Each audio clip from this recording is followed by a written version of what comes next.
integral y aprendimos a hallar las integrales, pero sin definir el intervalo de la función. Entonces ahora, por ejemplo, miren esta función, es una recta, vamos a analizarlo desde 0 a 4. ¿Listo?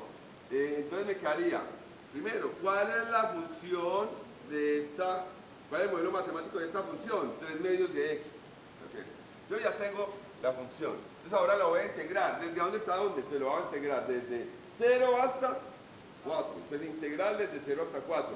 Cuando usted ya establece ese intervalo de integración, deja de ser una integral indefinida y pasa a ser una integral definida, que eso es lo que vamos a interpretar en este video, que simplemente cuando yo le establezco, cuando establezco el rango de integración, ya la integración se convierte en una integral definida. Muy bien, entonces vamos a realizar la integral definida, valga la reiteración, integral desde 0 hasta 4 de 3 medios de x por dx.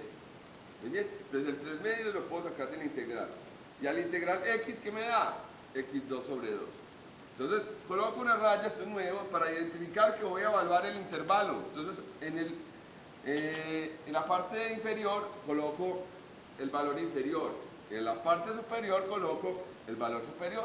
O sea, desde dónde va hasta dónde va. Muy bien, esto me quedaría 3x al cuadrado sobre 4. 3 cuartos de x al cuadrado evaluado de 0 a 4.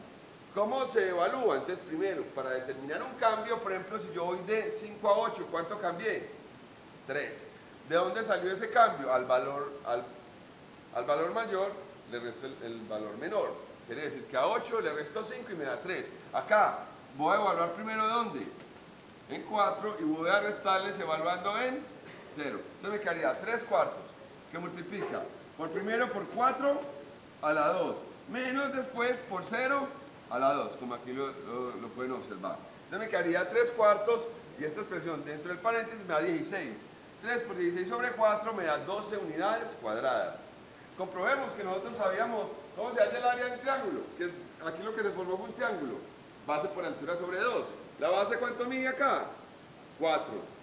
La altura, 6. Entonces 4 por 6, 24. Dividido 2, me da 12. Lo mismo que obtuvimos en la integral.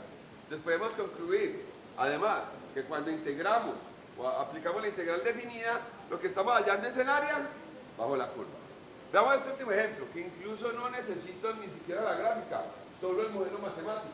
Me piden que realice la siguiente integral definida. Integral de 3 a 7, de 3x al cuadrado más 4x menos 3 por dx. Voy a evaluar en x. Muy bien. Entonces, la integral de 3x a la 3, perdón, de 3x al cuadrado. X al cuadrado me queda x a la 3 sobre 3. Se cancelan el 3 y me queda solo x a la 3. Acá, la integral de x es x a la 2 sobre 2. 4 sobre 2 se cancela y me queda 2, x a la 2. Acá la integral de 3 es 3x, entonces me queda menos 3x. Coloco la raya y establezco el intervalo desde 3 a 7. Entonces primero voy a reemplazar x cuando valga 7 y lo voy a restar cuando valga 3. Entonces primero reemplacemos en 7, me quedaría 7 a la 3 más 2 por 7 a la 2 menos 3 por 7, como lo pueden observar. Después sigue menos. ¿Qué le hace el menos a toda la función? Les cambia el signo, entonces el primero va a ser menos, menos y el tercero más. Entonces acá, y vamos a reemplazar x por ¿cuánto? Por 3, entonces me quedaría menos 3 a la 3, menos 2 por 3 a la 2, más 3 por 3, como aquí lo pueden observar.